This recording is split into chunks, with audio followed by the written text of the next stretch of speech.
today's lecture. The objectives of this session are that you must be able, after this lecture, you must be able to describe the function of a research tool, what is a research tool, and what are the various types of research tools we can use in research. And then you must be able to identify the characteristics of a good research tool and a good questionnaire. And you must be able to enlist the steps in the development of a questionnaire. And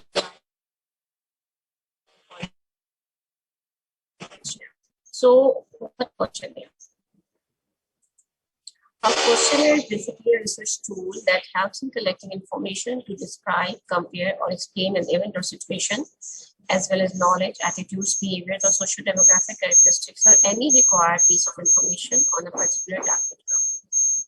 So, a questionnaire is just a research tool in simple, which helps to collect the desired information. The information that is purposefully collected because that information is essential to answer the required research question. Then the important point is that the questionnaire is very important tool because all the quality of information you are collecting depends on questionnaire. The type of information you are collecting depends on questionnaire. So that's why it is very, very important to focus when you are developing a questionnaire for a particular kind of research. So it is crucial to know how to ask the questions in written and spoken form. If it is not very well designed, it may affect the quality or the type of information you want to collect in a negative manner. So that's why it is very, very crucial to know what you want to ask, what you want to know, and then how to phrase it, how to write it, and in what sequence and in what words you speak to the participant from whom answer or information. The way you ask the questions basically determines the answers.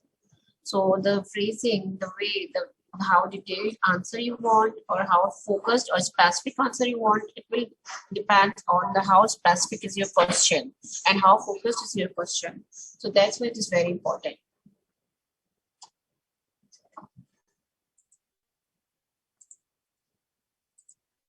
Eco क्यों हो रहा है इसको? So there are various kinds of health measurement tools or research tools. The one is the commonest type, which used in surveys, that is a structured questionnaire or simply known as questionnaire. But there are many other types of research tools. So these are the rating scales, checklists, physical and biochemical measurements or assessments, and clinical assessment methods are also part of the research tools.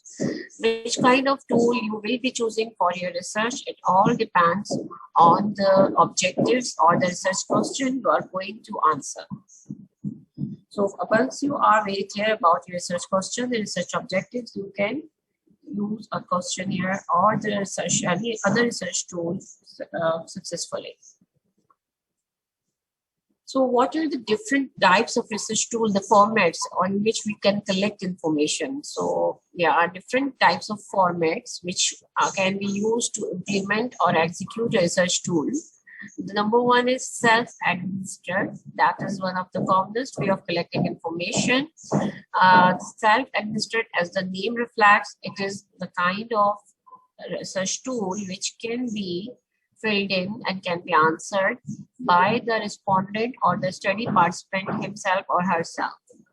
You can just email the questionnaire to the person or the subject in the study. You can personally contact them face to face and provide them the pro forma or the soft copy or hard copy of the questionnaire and ask them or request them to answer. Or you can contact them through internet, and by many other online system can exist to which you can go online and fill the online available pro forma. So, but the self-administered reflects that the questionnaire will be filled directly by the person from whom you are asking for the information. There is no need of question answer session between the researcher and the respondent. While the other way is in-person interviews, which is one of the commonest way. Although with the advancement in technology, we are more and more shifting towards the online thing, and we are more developing in the direction of the implementing the online questionnaires. But still the most common scenario, especially in the developing world, is in-person interviews. That is face-to-face interview. That's like a question answer session. So you have the questionnaire or the research tool with you, and you ask the question from the respondent or the study participant, and they answer you while listening your questions simultaneously. Then there comes telephone interviews. Telephone interviews is again a very old-fashioned method, and it is actually a very useful method when you have to cover large number of respondents in a study. When you have a large sample size and you cannot reach them all of them physically, and still you want to ask one-to-one questions. So you can make them a call and you can ask questions on a telephone call. Now, new emerging ways of data collection are through Zoom, through Google Document. That's again an online thing through internet. So these are the different formats, and the formats keep on evolving with the advancement in the technology and the ways of communication of human beings. While constructing a questionnaire, we need to understand the few things which are very, very important, the few key, you can say, aspects of a questionnaire. Number one is the content. Content describes what information is required, what you are going to ask. That is the content. What will be there in the questionnaire, what kind of information there will be there or asked by the questionnaire. Then the format. Whether it is a structured one, semi-structured, lacquer skill, the format can be of various types. As I've just previously discussed the slide, the type of research tools or measurement tools, which include the structured questionnaire in which you have given a question with certain specific answers and you have to choose the appropriate answer. Then they are semi-structured, in which they are open-ended questions and you may ask a person and you allow them space to give their opinion about something and you note it down. And then the Likert scale, which usually you use in the evaluation in your academy as well, mostly, like in which you have to give a score, select a score, or the option like the agree, strongly agree, not sure, disagree, strongly disagree. So we will be discussing all these things in the upcoming slides. Then the wording and phrasing. Okay, you know the content, you know what you want to ask in your questionnaire. Suppose if you are conducting a survey about the immunization of children and you want to know how many children or what is the prevalence of complete immunization for under 2 years children in a community. So you want to collect information about the vaccination status and your immunization, and you are conducting a structured survey. Now phrasing, okay, you know what you want to ask, you have decided a way of asking, that is a structured questionnaire, but phrasing, how you will be asking them. If you ask them, suppose, have you ever vaccinated your child? Is that enough to answer knowing the status of immunization, whether it is complete or not? Or will you ask that whether they have completed all the doses as advised by the EPI program? Or you will just ask about the measles only, or DPT only, or BCG only. So that's why it is very important if you decide your content, what is your content, and then how you are going to ask. Then the placement. Placement is the sequence of the information, in what sequence you want to progress in your interview or questionnaire. Now, what is the sequence you are utilizing? And sequence of questions and variables is very, very important when collecting information, because placement or sequence of questions actually facilitates the smooth collection of information. And if you have haphazard information, that actually makes it difficult for the respondent to focus and answer the questions. So conventionally, first of all, we have social demographic information section, and we ask the participant about the name, age, sex, education status if it is required, the religion if it is required, ethnicity if it is required, and or any occupation, what they are doing what is the occupation mainly. So that is required, or if they have any health-related history, if it is required in your research, you may ask them. So that there should be logically decided sequence of the questions in which the information should flow. And the one very important thing, never ask the most sensitive questions in the earliest part of the questionnaire. So in the beginning, we never start with the difficult questions or the sensitive questions. The sensitive questions, what are the sensitive questions? We will be discussing in upcoming slides specifically. So before we start directly, we discuss in more detail about the steps in development of a quantitative questionnaire or the survey questionnaire. We will discuss about the qualities of a good questionnaire. Number one is validity. So a questionnaire must be valid. What is valid? It means the questionnaire must be accurately collect the information you are intended to. Like it measures the quantity or concept that is supposed to be measured. So you have good quality questions. You have enough number of questions or the specific questions which will specifically provide you the information to answer your research question or research objectives. Number two, must be the questions or the content must be it must be able to measure it accurately or with validity, but it must be reliable as well. It means that the information, every time you ask the same question, the respondent should get the same understanding and should answer the similar thing in the similar manner. So it must be reproducible. The question must not be vague, like it can be taken differently at different times by the same participant or the different participants. So the reliability is very, very important. The question must be very specifically phrased. It must be very reliable. Every time, suppose if you are asking what is your age, so this is a very specific question. Every time you ask somebody about their age, you will get the answer, whatever is their age. But if suppose you are asking about what is your level of education, somebody may tell you that I'm master, somebody will specifically tell you about that I'm master in engineering or something like, or you just ask about, have you ever gone to school? So they will say yes, but again, there maybe similarly, if you ask about the education level in a different manner towards the level of your formal education, that makes it more specific, because the school may be of many types. Like some people may have gone madrasa, some may have gone to some specific kind of school. But if your target is this formal education, so it's better to ask specifically about the level of formal education that is actually your target in your study.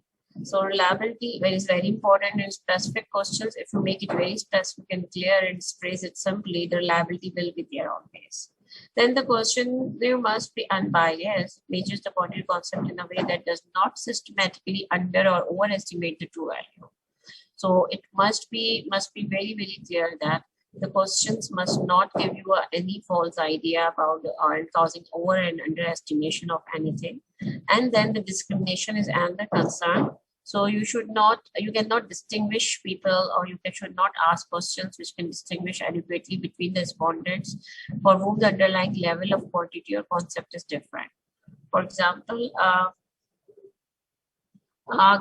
can distinguish adequately, like if you are asking about, if you are conducting a research about HIV. So if you are asking about their perception about circumcision in male, and you have people from different religious backgrounds, and there are some regions where circumcision is not a norm, so you cannot phrase it in a way that it points about their religious affiliation or their religious concept or beliefs. And you cannot phrase a question like in your religion, are you believing circumcision or something like that. You can just simply take the two information differently by asking two different questions without making them feel about the discrimination, if even it exists naturally. So the steps of a questionnaire. So steps of to design a questionnaire. So these are very, very important steps, and each step has its own importance. There is not a one time phenomena. You just have to work daily when you are working on your questionnaire, and it takes good amount of research and literature review as well. So first of all, you have to write down the primary and secondary aims or objectives of your study. And of course, once you are doing a research, you must have read enough literature about that particular subject or topic. So write out concepts or information to be collected that relates to these aims. So whatever is your objective, suppose if you want to collect the information about the prevalence of a child with completed immunization under 2 years of age in your city, suppose. So you have to write down what kind of information you will be needing to answer the such question, and you may need to therefore to identify that thing. The one tool that will help you in developing research tool is a conceptual framework. So first of all, you can write down on a paper what kind of factors or what kind of variables might be important. Suppose you can make a conceptual framework of immunization on young children, or you can write down the things in the framework, and then you can focus on your questionnaire and see are you answering all the variables or parameters which are actually designed in the framework. We will discuss it with example in the upcoming slide. Then fourth is to review the current literature to identify already validated questionnaires that measures your specific area of interest. And then you have to go to the previously conducted similar kind of research studies if already available.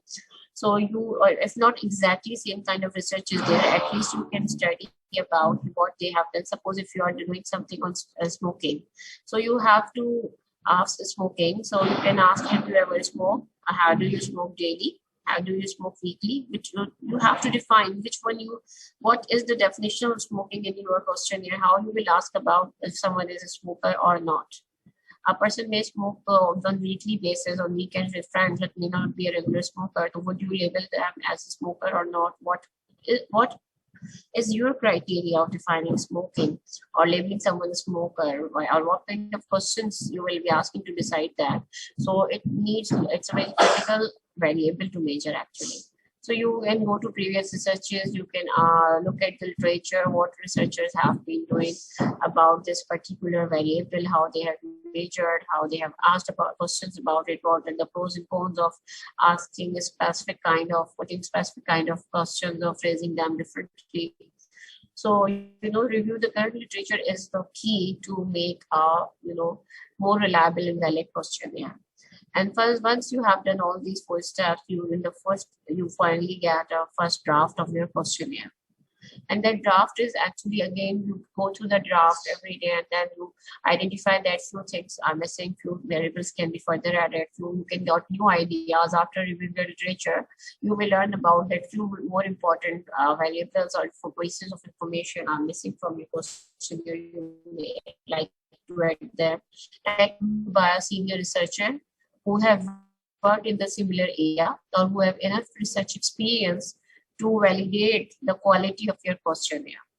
So that's why you always need to revise the draft of your questionnaire. Once you get feedback from the seniors, from the colleagues, you can have a review with your peers or people who have more experience than you, because a third-party evaluation gives you a neutral feedback, and that helps you in improving further. Then assemble the final questionnaire after incorporating all the feedbacks you have gathered from the possible sources available to you. This is the concept of using a framework I was talking about. Suppose it is a conceptual framework, particularly about conceptual model of self-care. Suppose you are doing research on self-care. So you will take a paper and pen and you will try to write it down. Okay, for self-care, what is more important? Suppose if we talk about self-care is a concept of taking care of your health on daily basis and following the healthy lifestyle. And it also includes managing any chronic disease if you have.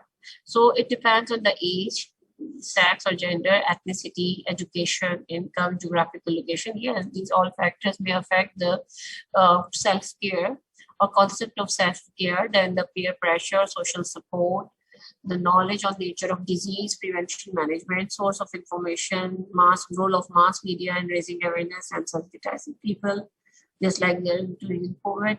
Then the attitudes, personal beliefs, norms, perceptions, expectations, and personal qualities, attributes are very important.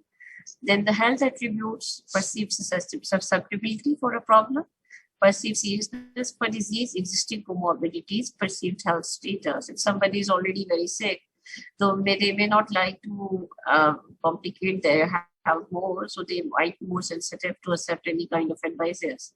Likewise, educated person will be more receptive to health advices and more involved in self-care relatively as compared to an uneducated and unaware person. Likewise, the people who have a family history of some disease and complications related to or death related to that particular disease, like ischemic heart disease or diabetes, they were more sensitive about the issue and they will be more receptive to prevent the problem in their, with themselves. So then the healthcare systems are there, the quality of patient-doctor interaction, the counseling and information provided at the facility by the doctor or healthcare provider, and the previous encounter, accessibility and availability of healthcare facility and ability and accessibility to alternative medicine when we required, like if somebody wants to go to physiotherapy or acupuncture or any other thing. So whether it is available or not. So self-care depends on many factors, not one factor decides. Even if you are very much convinced for self-care, but you don't have the physical environment, which geographical location, you are living in Iceland, you can't go for daily walks. So that's why these all factors must be taken into account. I'm discussing this so much so you can have you can understand in your thought process how it flows and how you identify the things which are important in that particular scenario, and then you try to include those important questions in your questionnaire to answer your research question successfully. So constructing a questionnaire, coming back to the 4 parameters we are talking about, questionnaire content, what to ensure. So is the question necessary, contextual? And for contextual, you will look at if you have developed a conceptual framework that will help you identify if it is really related to the concept you're, involving your research or not. So if it is contextual, it is really related to the problem you are working on. And then are several questions needed, or you just mixing 2 questions? Suppose if you are asking somebody, do you have you ever had fever and cough in the past 2 months? You are asking about cough and fever, and they have to answer in yes and no. But if they have only cough and no fever, or vice versa, so the answer will not be actually valid because you have mixed 2 concepts and they have to reply in one answer. So likewise, this is very important that do not mix questions, do not ask several things in one question, and do not ask unnecessary questions. And then again, think about, do respondents have the needed information? Are they actually eligible for that particular question? Do they know about that thing? So the information you asked or the questions you phrase must be respondent friendly. They should not be stressful for the subject who is going to answer them. There must be something which is actually in their scope. Like if you are asking questions from a patient, you cannot ask them about how many doses or how many, the detailed information about the infusions or the things they were actually getting when they were admitted in hospital or were in ICU. They are not eligible to answer those questions because this is beyond their scope. They may not remember, they may even don't know the names of medications they were given when they were in ICU. So are they really respondent friendly? Are they really needed information? Are they right person to ask that such thing? And is the question biased or loaded? Are you just trying to ask the question in a way that the answer you expecting the answer? So you are phrasing your question like how many times you forget to take your medicine. So this is just your belief that they have forgotten it sometimes, more frequently or less frequently, whatever. But the better question can be that, do you ever forget to take your medicine on time? If they say yes, then you can ask about the frequency or the probable, chances of forgetting about taking their medicine on time. But if you are asking how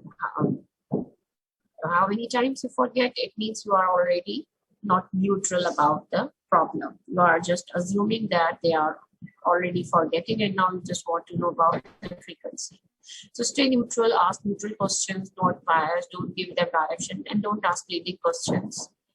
So, then constructing a question, the second important part is response format. So how you phrase the response. The structured format in a questionnaire, closed-ended questions are there. You have a question and then you have given the choices to select for that particular question. So asking the respondent to write the answers by filling the blank or encircling or marking the option given.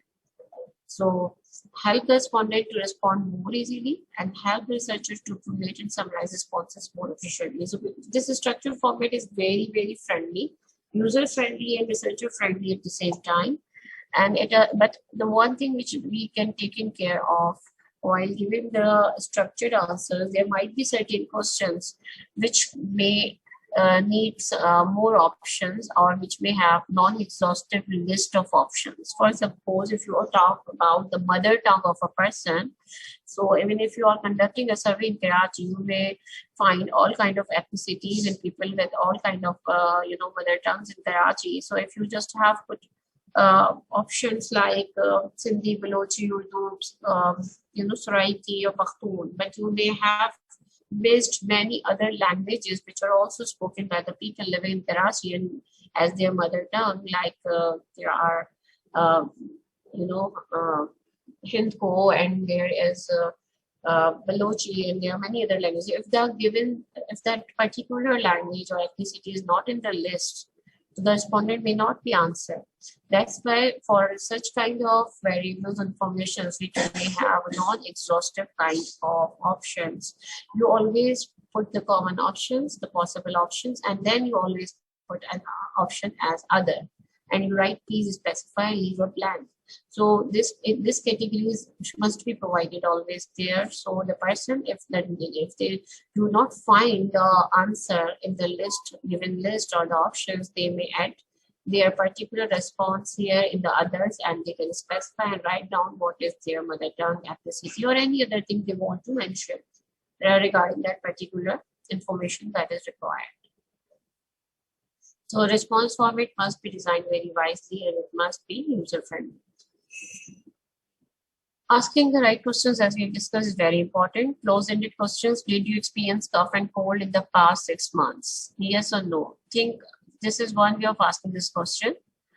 Think of the last time you had cough and cold. Did you consult a doctor? So, did you experience cough and cold? Maybe the person may have experienced cough but not cold.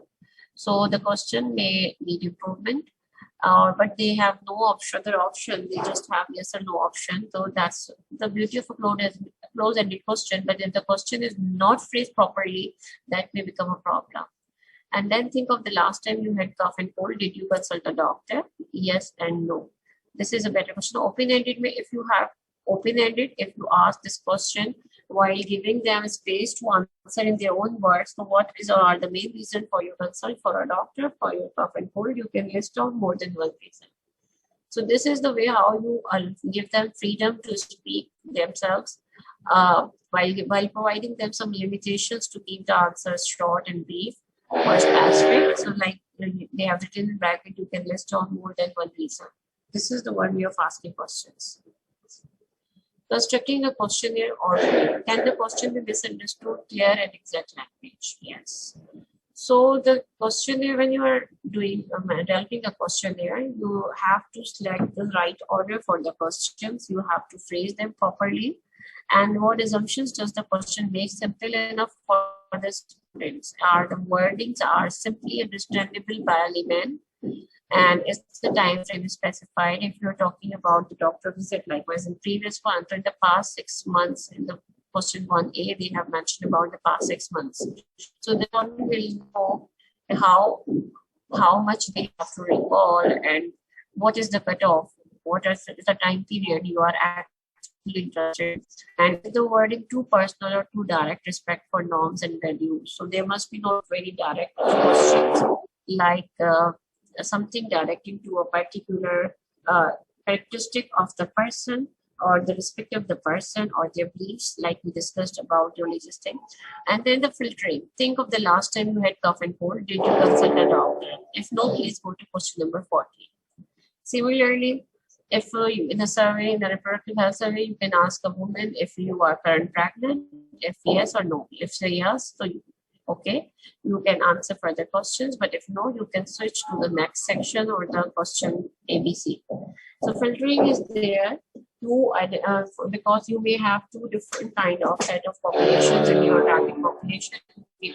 who answer a particular question, they are eligible for further questions in that particular area. But if somebody has no golden proof, like as in this scenario, they may not require to answer further question related to the same illness. So they may move to the next questions.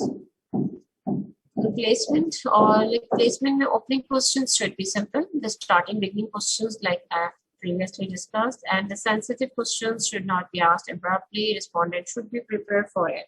So initially, what happens when you start an interview or structured questionnaire? So the main thing is the repetition building, which actually comes with time.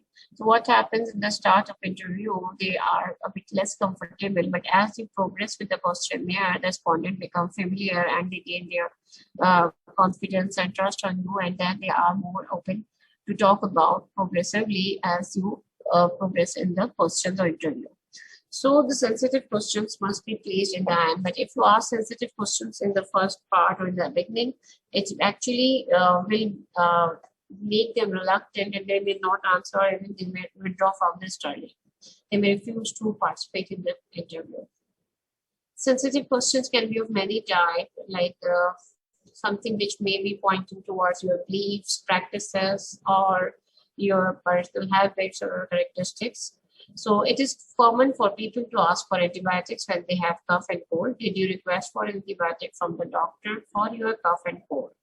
As we know, asking for antibiotics is a common phenomenon, but here we are particularly mentioning, so the person actually, the person who is participating in the survey or to whom you're asking question may not mind it or take it personally.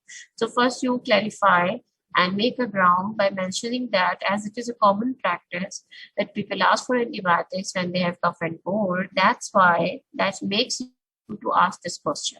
Otherwise, you're not pointing about their particular beliefs or their practices about the antibiotic use. So this is the way things work here. So that's why for sensitive questions, you have to make them less sensitive and making them normal by adding some supportive questions or some supportive statements just to make it more comfortable to listen and answer by the participant. Then double-barrel questions. Double-barrel questions are like this I mentioned, asking two things in one question basically, which is actually very inappropriate. Did you experience sore throat and fever during your cough and cold? If somebody has developed sore throat but not fever or vice versa, how they would answer this question? There is no third choice. And it is this double-barrel question because they want two answers in one question by asking one statement. So it should be like, did you experience sore throat during your cough and cold, or did you experience fever in your cough and cold? So there are many people who have developed both. They may answer yes to both. People who develop one of them only, then they answer yes to one and no to the other. Or did you experience the following symptoms during your cough and cold? You can tick more than one box. This is another way of putting it appropriately instead of putting a double-barrel question. Like you can give them options. Did you experience what kind of symptoms or which of the following symptoms you actually experience? And you can have a checklist: sore throat, cough, and fever. And if you are concerned about any other symptoms you might be missing out, you can give another option of other and please specify. So if somebody was having body aches or headache or any other thing, if you are interested, they can put that information in the other category. Then there might be ambiguous questions. So you must be alert about not putting any ambiguous questions which are not very clear how to answer, what to answer to the participant. Like, how often do you visit the doctor for cough and cold? So they are not actually clear.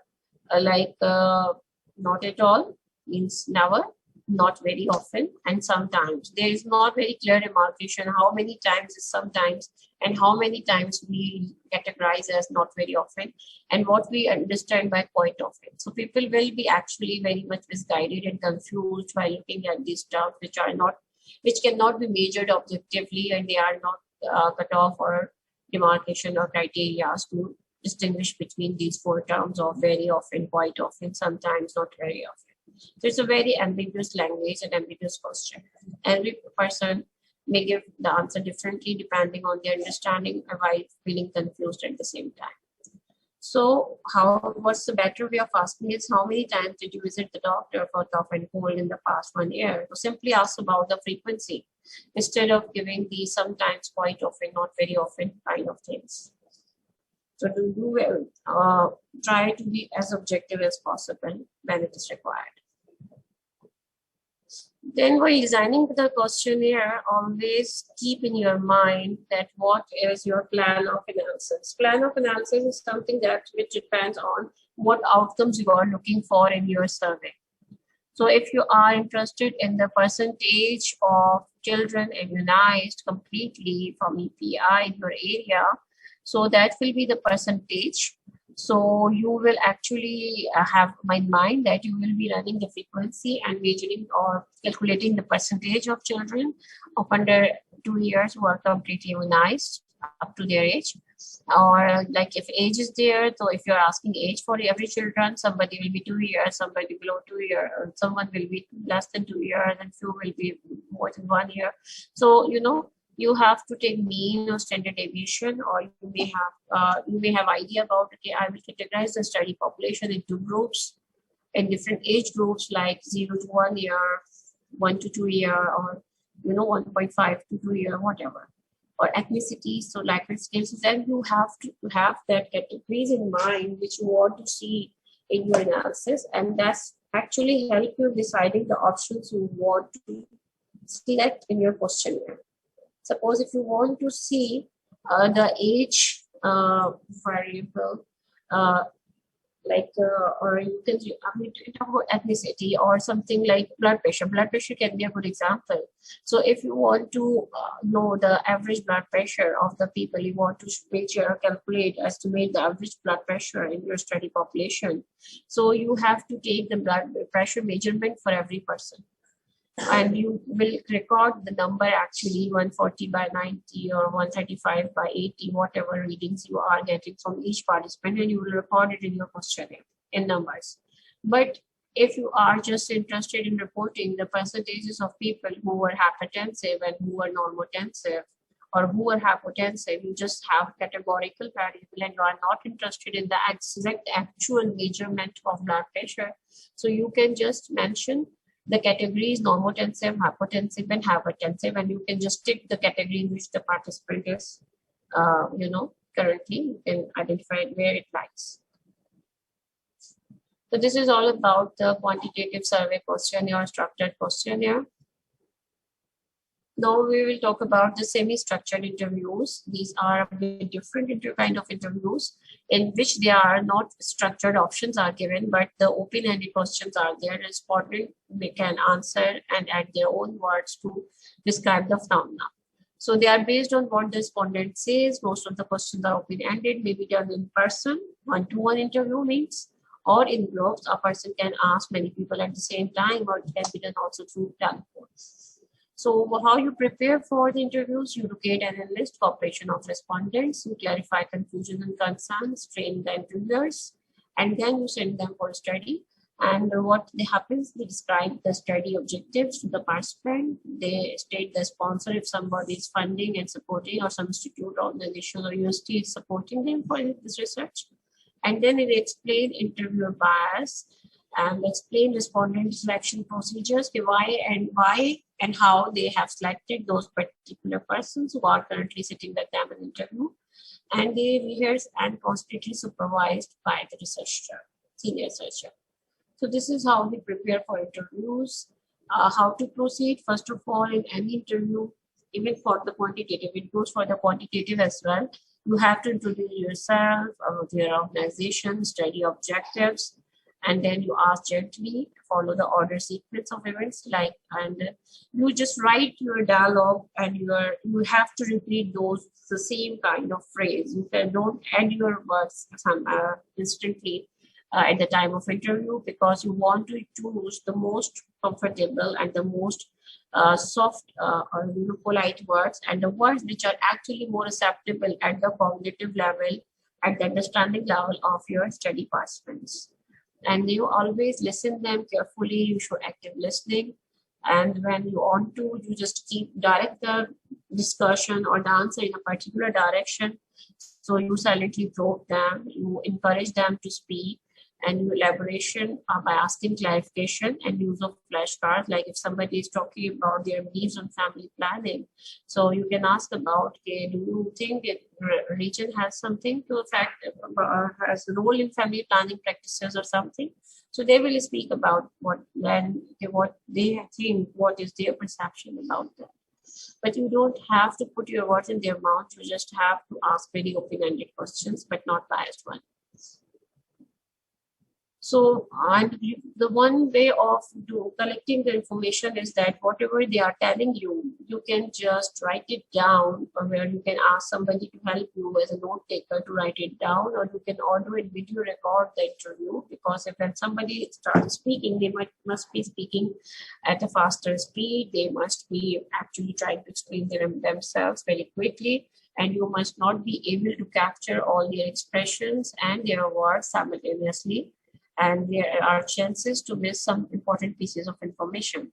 So video recording or audio recording is the best way of collecting the information. Video is always preferred over audio, but if not, video is not allowed if the respondent is not not allowing you to video record, or for some reason you do not have that facility, at least audio recording must be done. And writing down the key phrases or tropes is also very important simultaneously. It does not actually, even if you are video recording, it doesn't mean that you are not going to write it simultaneously. And in the end, you complete your notes and recording, use them both to complete the information.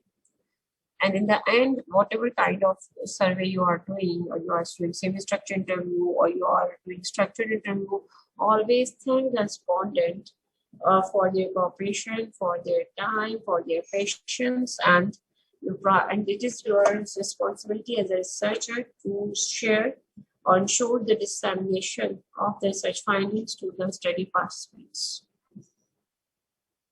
Now here come some other tools which are frequently used beside the structure and semi-structure, that is scaling. Scale is a tool for measurement used to give a number, qualitative judgment, that is mechanical versus paper-based. It can be,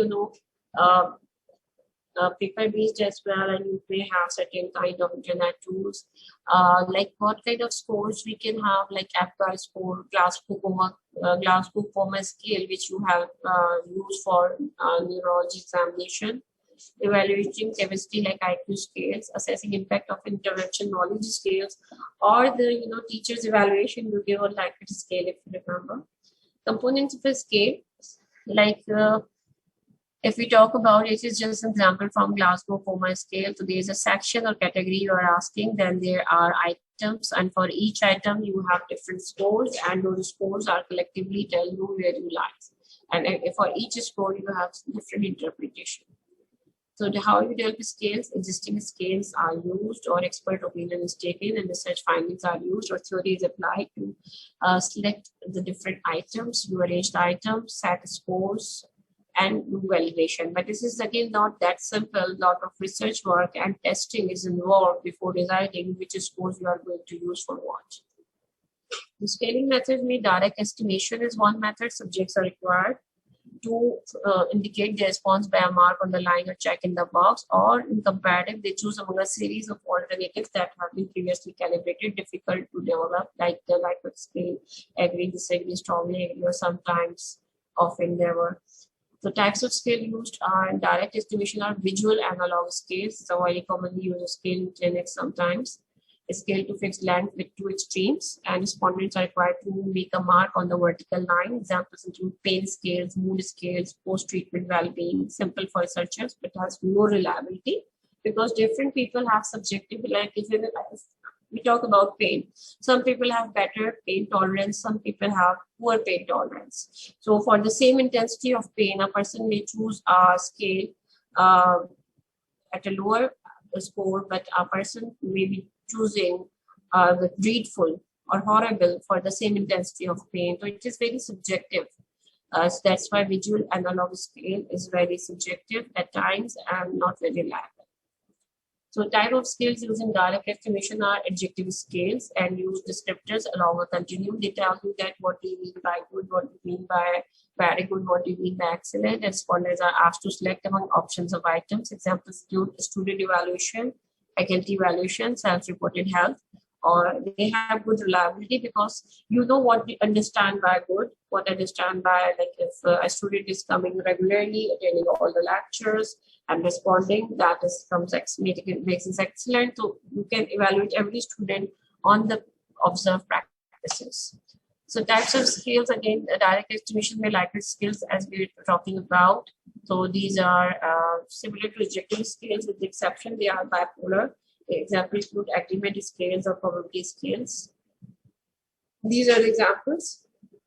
Very interested, somewhat interested, neutral, not very interested, not at all interested. Again, there is, the more categories you have in a Likert scale, always remember there will be more ambiguity. People will be more and more confused. Like there is no specific or measurable criteria what is somewhat interested and what is very interested. Because many times people have 7 categories. People have somewhat interested, very interested, and how you differentiate somewhat interested from interested. So that's why it is better to have less number of categories. Even it is better to have only 3 categories rather than having 5 or 7 or 9 or 10 categories in the Likert scale. Then comes the last one, that is the checklist. It is again used as add to memory. We check the items on the list which are actually available at the time of survey. You have to ensure consistency and completeness in carrying out the task. That's why you use that checklist. Basic examples like is a to-do list may be used as a researcher tool. It is imperative to have checklist at all stages of research. When you have a checklist when you are actually submitting IRB, if you remember, there is a checklist on the first page of an IRB form as well. So the checklist can be used in survey, suppose especially if you are doing facility audit or some patient audits, so you can have a checklist. If you are doing a surgical audit as a part of your research or the quality of care, so you can have a checklist like if the infection control team is in place, if the hygiene is good, if it is if the gloves are present, if the sterilization equipment is present, if the sanitizer is present or whatever. So you can just check the items on the list, especially for the audit kind of research. So it is very helpful in that particular kind of context. These are the references for this lecture. So I would like to provide some basic concept. We have many kinds of research tools. Every tool has a specific purpose, and the most common tool we use is the questionnaire, and that is particularly a structured questionnaire, which is the most common tool. A structured questionnaire always have closed-ended questions. And for developing a structured questionnaire, we have to follow certain set of sequences or practices. That is about, you must be very clear about your research topic, objectives, what you want to achieve, what kind of information you are looking for.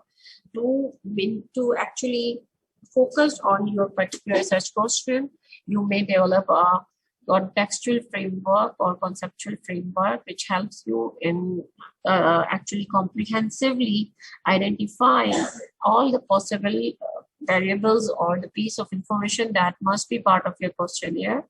And the literature search is your actually the strength which helps you in improving and in designing a flawless questionnaire, a more valid and reliable questionnaire.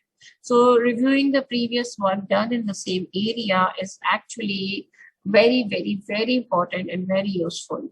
And you can learn from the weaknesses and the strengths in the previous studies, which are usually mentioned in the discussion part.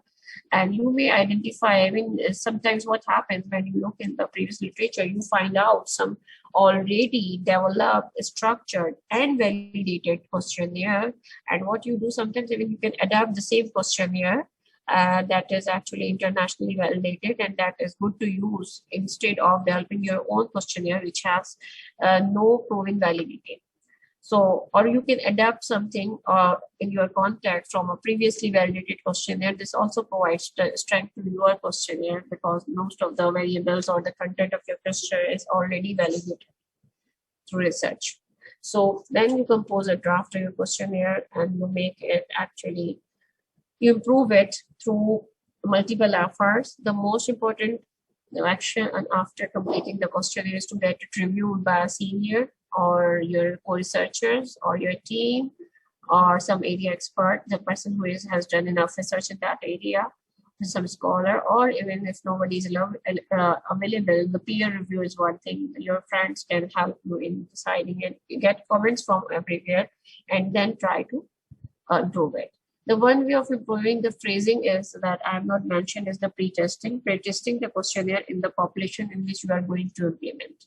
Suppose if you are going to implement a questionnaire in a village in Sindh, you have to test the questionnaire in the similar population, because you are phrasing the language must be the language which they understand, the words which they understand and can catch. The phrasing must not be at the level of the people living in Karachi because you are living in Karachi, but at the level of the people who are living in that particular village of Sindh, because they are the people who are going to understand and respond to you. So for this thing, you do pre-testing in the similar population.